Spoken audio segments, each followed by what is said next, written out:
आरती नाम की एक लड़की थी जिसके पिता एक बहुत बड़े मंदिर के मुख्य पुजारी थे। आरती की माँ बचपन में ही गुजर गई थी और तब से उसे उसके पिता ने ही पाला था। आरती अपने पिता के बहुत करीब थी। वो अपने पिता के कारण बहुत ज्यादा पूजा पाठ करती थी। एक दिन सुबह सुबह आरती अपने पिता से कहती है, देखिए पिताजी, मैं नहाकर आ गई हूँ और मैंने घर में पूजा भी कर दी है। चलिए अब मंदिर चलकर पूजा करते हैं। वाह बेटी, ये तो कितनी अच्छी बात है। तुम्हें देखकर मुझे बहुत खुशी होती है। अपनी उम्र की बाकी लड़कियों की तरह तुम फालतू की चीजों में उलझी नहीं हो, बल्कि पूजा पाठ और दान पुण्य का काम करती हो। ये सब आपका ही तो सिखाया हुआ है पिताजी। ठीक कहा बेटी। चलो अब मंदिर चलते हैं, वरना पूजा के लिए देरी हो जाएगी। आरती अपने पिताजी के साथ मंदिर जाती है। आइए आइए प्रेमानंद जी, आपका ही इंतजार था। आपके बिना तो हम पूजा शुरू भी नहीं कर सकते थे। नहीं, ऐसा नहीं है। अगर आप सब आ गए थे तो पूजा शुरू कर देनी चाहिए थी। भला मेरा इंतजार क्यों करना? ऐसा कैसे हो सकता है? आप हम सबसे बड़े और विद्वान हैं। आपकी जगह कोई भी पूजा नहीं कर सकता। ये तो आप सब लोगों का मान सम्मान है, वरना ऐसी कोई बात नहीं है। सभी लोग मिलकर पूजा करते हैं। आरती को ये सब देखकर बहुत अच्छा लग रहा था। उसे बहुत खुशी थी कि उसके पिता का सब लोग इतना सम्मान करते हैं। पूजा के बाद आरती वहीं बैठकर भजन गाने लगती है। उधर उसके पिता मंदिर के कुछ काम से चले जाते हैं। आरती को भजन गाते देख आने जाने वाले लोग भी रुक जाते हैं और भजन सुनने लगते हैं। कितना अच्छा और मीठा भजन गा रही है ये लड़की। हाँ, ऐसा लग रहा है कि इसके गले में सरस्वती माता का वास है। कुछ देर बाद जब आरती के पिता बाकी पुजारियों के साथ लौट कर आते हैं और आरती को ऐसे भजन गाते देखते हैं तो वो बहुत खुश होते हैं। प्रेमानंद जी, आपकी बेटी आरती कितना अच्छा भजन गा रही है। आपने इसे बहुत अच्छे संस्कार दिए हैं। हाँ पुजारी जी, इसे देखकर मुझे भी बहुत खुशी होती है। आगे चलकर ये बहुत कुछ अच्छा करेगी। भजन खत्म होने के बाद आरती अपने पिता के पास आकर कहती है, चलिए अब घर चलते हैं पिताजी, मुझे दोपहर का खाना भी तो बनाना है ना। दोनों बाप बेटी घर चले जाते हैं। उसी शाम को प्रेमानंद आरती से पूछते हैं, बेटी, मुझे एक बात बताओ, तुमने आगे क्या करने का सोचा है? तुम्हारी सारी सहेलियां तो शहर जाकर बड़ी बड़ी नौकरियां कर रही हैं, तो फिर तुम क्यों नहीं जाती हो? आरती ये सुनकर सोच में पड़ जाती है। मगर मुझे तो शहर नहीं जाना है और ना ही कोई नौकरी करनी है। अच्छा, तो फिर क्या करना है तुम्हें?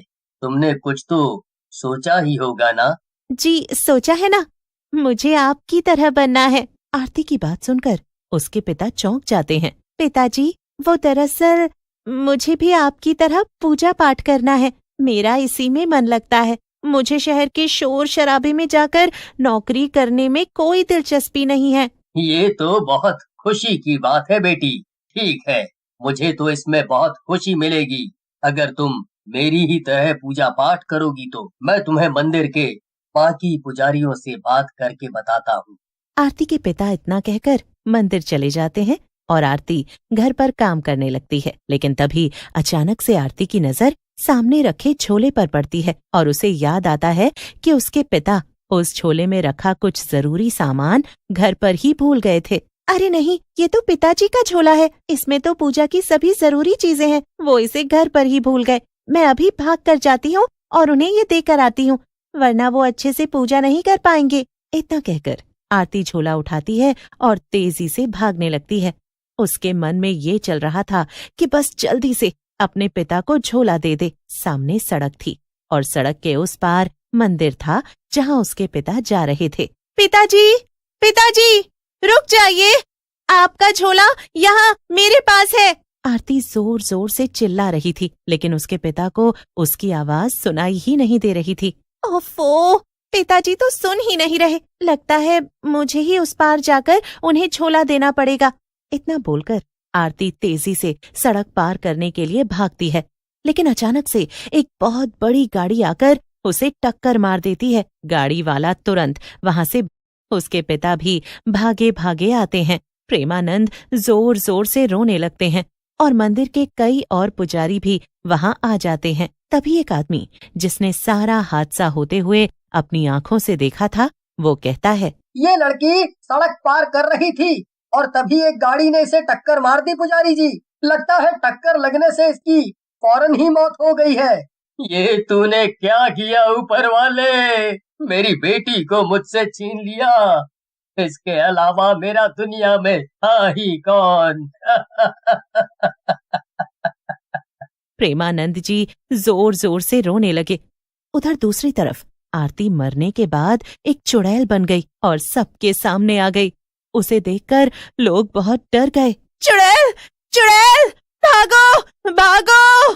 पिताजी, मैं आरती हूँ, आपकी बेटी। मरते ही मैं एक चुड़ैल में बदल गई हूँ। चुड़ैल की बात सुनकर प्रेमानंद और वहां खड़े सभी लोग दंग रह जाते हैं। अरे नहीं, ये क्या हो गया बेटी? तू चुड़ैल कैसे बन गई? जरूर इसकी कोई इच्छा अधूरी रह गई होगी, इसीलिए ये चुड़ैल बनकर भटक रही है। हाँ, मेरी हमेशा से बस एक ही इच्छा थी और वो ये थी कि मुझे मंदिर में रहकर पूजा पाठ करना था, मगर उसके पहले ही मैं मर गई। लेकिन अब मेरा क्या होगा? वो भगवान की बहुत बड़ी भक्त थी और भगवान के मंदिर में ना जा पाना उसके लिए बहुत बड़ी सजा थी। नहीं, ऐसा नहीं हो सकता। मैं मंदिर में जरूर जाऊंगी। चुड़ैल इतना कहकर मंदिर की तरफ भागती है, लेकिन वही हुआ जो पुजारी जी ने कहा था। चुड़ैल ने जैसे ही मंदिर पर पैर रखा, वो दूर जा गिरी। नहीं पिताजी, ऐसा नहीं हो सकता है। मैं ऐसे नहीं भटकना चाहती हूँ। आप कुछ करिए, कोई तो मेरी मदद करो। चुड़ैल बार बार मंदिर की तरफ भागती और फिर दूर जाकर गिरती। उसकी ये दशा देखकर आसपास खड़े सभी लोग बहुत दुखी हो रहे थे। ऐसा नजारा किसी ने पहले कभी नहीं देखा होगा। मैं तो यहीं खड़ी रहूंगी पिताजी, और तब तक कोशिश करती रहूंगी जब तक मैं मंदिर के अंदर चली न जाऊं। चुड़ैल इतना कहकर बार बार मंदिर के अंदर जाने की कोशिश कर रही थी और बार बार दूर जाकर गिर रही थी। चुड़ैल की ऐसी दशा देखकर वहां खड़ा हर एक आदमी भावुक हो जाता है। किसी ने सपने में भी नहीं सोचा था कि एक चुड़ैल भगवान से बिछड़ने के बाद इतना तड़प सकती है।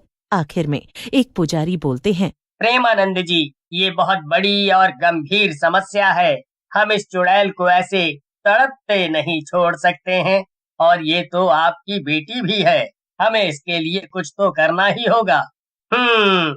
लेकिन एक तरीका है जिससे हमारी आरती की आत्मा भगवान की पूजा भी कर सकेगी, वो भी मंदिर के अंदर जाए बिना। क्या? ऐसा कौन सा तरीका है पंडित जी? मुझे बताइए, मैं कुछ भी करने को तैयार हूँ। तो ठीक है, हम मंदिर के ठीक सामने एक छोटी सी झोपड़ी बनाएंगे, जिससे कि भगवान की मूर्ति एकदम ठीक सामने ही दिखाई दे। आपकी ये चुड़ैल बेटी उसी में रह सकती है। ये मंदिर के अंदर नहीं जा सकती है, लेकिन मंदिर के पास तो रह सकती ही है ना। पुजारी जी की ये बात सभी को बहुत पसंद आती है।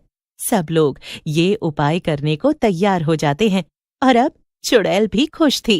देखते ही देखते एक हफ्ते के अंदर ही लोगों ने झोपड़ी बनाकर तैयार कर दी। चुड़ैल ने उसमें रहना शुरू कर दिया। आप सबका बहुत बहुत धन्यवाद। आप लोगों का ये एहसान कभी नहीं भूल सकती। इसके बाद चुड़ैल खुशी खुशी अपनी झोपड़ी में रहने लगी। आने जाने वाले सभी लोग उसे देखकर हैरान होते थे और कुछ लोग खुश भी होते थे। इसी तरह से कुछ वक्त बीत जाता है। चुड़ैल हर रोज सुबह उठती थी और दूर से ही भगवान को पूजती थी। इसके बाद वो अपना पूरा दिन भजन गाने में बिता देती है। प्रेमानंद जी भी अक्सर अपनी बेटी से मिलने आया करते थे। इसी तरह से कुछ समय और बीत जाता है और एक दिन चुड़ैल को पूजा पाठ करने की वजह से मुक्ति मिल जाती है और सारा गांव भगवान की भक्त चुड़ैल को हमेशा याद रखता है।